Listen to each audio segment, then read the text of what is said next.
apparently they don't want you to see the Spider-Man trailer either. Which brings up an interesting question that we're going to spend the last 10 minutes of the show talking about is how superhero movies have changed from when we were kids and we had to get the VHS bootleg of that really bad Fantastic Four movie. It is really amazing because, okay, to give it a little bit of a setup here, geek culture, for those of you that weren't around in the 90s, was not this thing where you got 150,000 people going to Comic-Con and Dragon Con was up to 50,000 people. He could walk around on the street with this without people thinking that he was a terrorist or something along those lines. Terrorist, I could wear this out and not have anyone blink at all over, the fact that I've got a comic book dress on. Which is a really nice dress, by the way. It actually is a very nice dress. I'm very happy with it. But in the 90s, if the two of us went out like this in public, people would ask us to leave a restaurant. It was not something that was considered cool. Like everything that Chris Hardwick complains about was true. Come 2000, sea change culturally. And I think that has a lot to do with the fact that even though it's not as true these days, geek culture was associated with technology. And the technology industry became where you're getting the good jobs. It became doctor, lawyer, MBA, became doctor, lawyer, MBA, and computer programmer as far as like those peak jobs for income. So anything associated with those rises in the cultural consciousness. And with it came so much money for movies. Oh my goodness. Which have evolved. You know, Yeah. we had the first attempt at Fantastic Four, which though wasn't perfect. It was okay. But with the Spider-Man that we just saw a clip of, do you remember the Spider-Man live action thing that was put on PBS? It was right next to Sesame Street for years. It was part of Electric Company. Yes. I do remember. So that's what I grew up with, was like that Spider-Man from Electric Company. And now we're getting this, a reboot of and the previous Spider-Man movies were perfectly really good as well. But people are now starting to take these a little bit more seriously, and they're starting to create more elaborate, setups with it, like the Marvel Cinematic Universe. They all tie together. They have that planned out through 2016. Which that's some serious superhero love.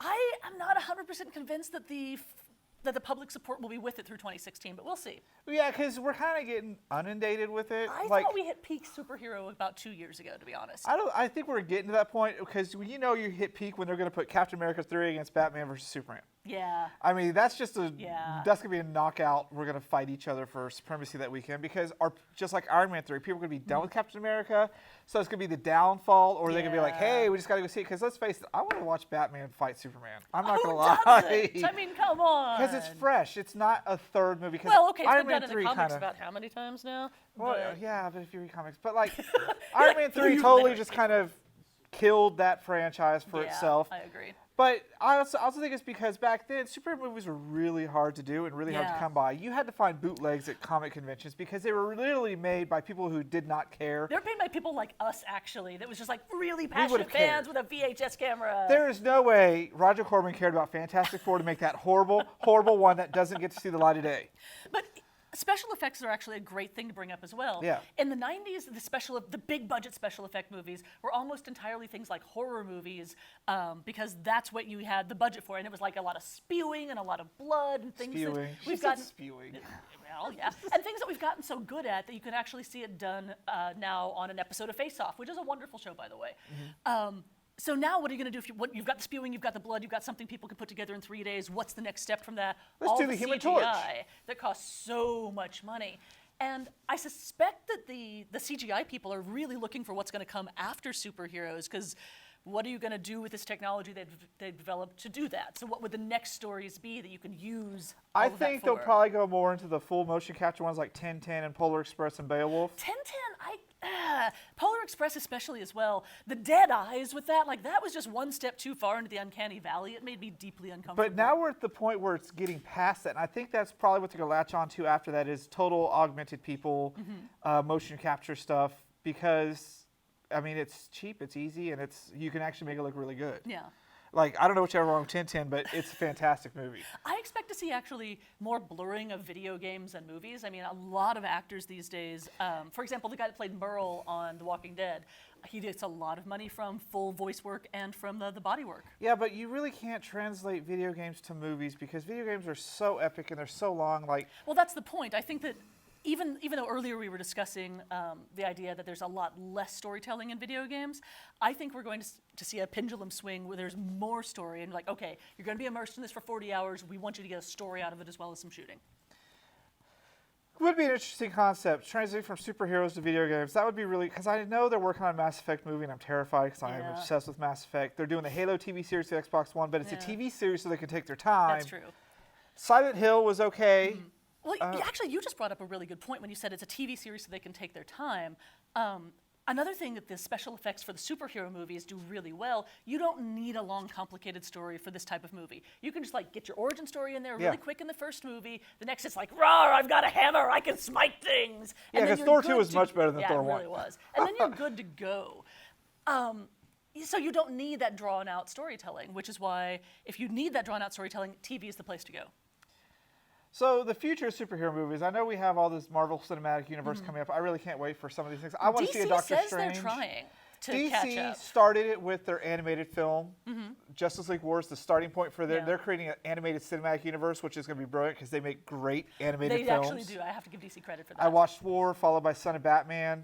Great movies. They're keeping the same voice actors. So why do you think that DC, who does such a good job with the animation, cannot pull it together for making consistently good TV actual movies? They have a great animated team. They've got Paul Dini. They've got their dynamic music partners that we've interviewed before. They have a great animated team.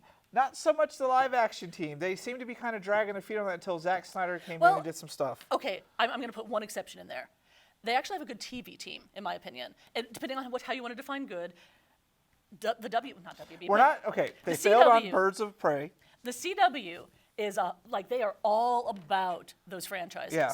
They've got a really good, and it's interesting that they're aiming it at mostly girls and younger men. So like if you watch anything on the CW, it's like you all gotta be for teenagers. teeny bopper. And I want to like more of their shows. Like, oh my God, I am so old. This is making my eyes bleed. People keep telling me to keep watching Arrow just for the abs. I need plot as well as abs. I'm that kind of woman.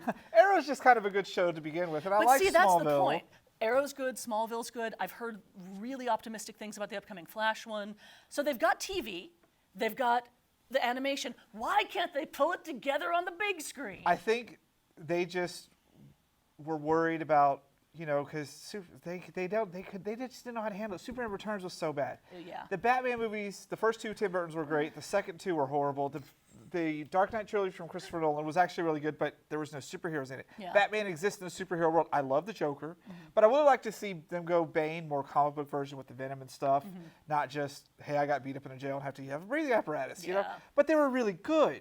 So now that Superman, the Man of Steel came out, and actually that was a comic book movie with superheroes, and they established it. I think they're going to start. I thought it was a Jesus movie. No, it wasn't a Jesus movie. You'd like to read too much into movies. We're not even going to go there. But it was a superhero movie, and now they know, hey, we can do it. We're comfortable with it. Yay, Marvel's do it. Lets us do it. They'll never do Rocket Raccoon over on DC, but they're going to go out and have some fun now. So I think there's going to be good competition, but I think by the time that hits, we're going to be done with superhero movies. I agree, because Marvel's got so much good stuff coming out. Like Guardians of the Galaxy, if somebody would have said to me even 5 years ago when we were all excited about the Iron Man movies, that, hey, this is, I haven't even read Guardians. I will admit, I am not one of the people that can say, oh, I'm so hipster, I've read Guardians of the Galaxy. I've read some before, so I can say that. I read some, you haven't. Congratulations on Someone your write this day down. But I'm super excited by the movie. It looks fantastic. You know what I really hope they're going to do, which I know they won't? I want to see them get Corsair in there. I want to see Cyclops' father in there, getting freaky with his furry chick. And I want to have him then come into the X-Men universe at some point in time and embarrass his son. That's just all I want in life. That's the other thing Warner Brothers has going, DC has, because they're all under Warner Brothers. That's true. You have the bulk of the Marvel stuff with Marvel. Spider-Man's on Sony. They're not letting it go. And 20th Century Fox has Fantastic Four and X-Men, and they're not going to let those go. And it's unfortunate that they split the Marvel Universe that way, because... Well, at the time, they weren't thinking. Now they're like, hey, Well, at the time, they didn't think they could make any money off of it, because, again, if you look at the 90s things, they just hemorrhaged money every time they tried to sell a license on one of those. Although, I do remember the Spider-Man movie from the 70s where he fired his web once, and it was that cotton stuff at Halloween, the spider webs, and they just kind of poo, like over You know what I can't wait to see? I can't wait to see the Bollywood knockoffs of these. Oh, because they make some nothing great in this world knockoffs. is better than musical Bollywood knockoffs of superhero movies. Oh, God, yes. It's going to be epically fun. So, that has been this week's show. It's been a great deal. We've had a lot of talk today. Yeah. And we all know what next weekend is. My goodness, I hear there's a very special holiday coming up. It's a Total Geek holiday. May the 4th be with you. we're going to do a pretty much all Star Wars show next weekend, so we're trying to get people lined up. We don't know exactly what we're going to talk about, but It might just be the two of Chris-Rachael us. might just go into a box because she likes Star Trek more. You know, I have some points to make. Like, are they good points or bad points? Because your points normally are bad. Really? Unless it comes to Star Trek. You glow for Star Trek, but when you talk about Star Wars, the venom you I spit. have some optimism about Star Wars. I am actually, we will discuss it next week. So we're going to have that next week. Don't forget fanboytv.com's up. You can get caught up on everything that everyone's been doing. Podcast more. We still have all these shows we're working on that at some point in time you get to see. Like Ladies of Fandom, we've got more sci-fi life hacks, geek food hacks. Yeah. There's also an exciting show called Extraordinary. The first couple of episodes are up. We're going to be putting that up every week as well. Which is a really good show. I agree. I'm biased because it's my show. Yeah, trust me, it's going to inspire quite a few conversations in your crew. Yeah, that one basically is myself and two other gentlemen discussing issues of women and people of color in geek culture. Because it's not that we don't want like white guys there, which is something that people have been like, oh, you're always bashing on the white guys. Like, we want everybody there because having more people makes it more awesome. So head over to fanboytv.com, check it out now, and that's it for this show. We'll be back next week with Star Wars. Yay. All Star Wars, all fun. It's going to be interesting. We'll see you then. I hope.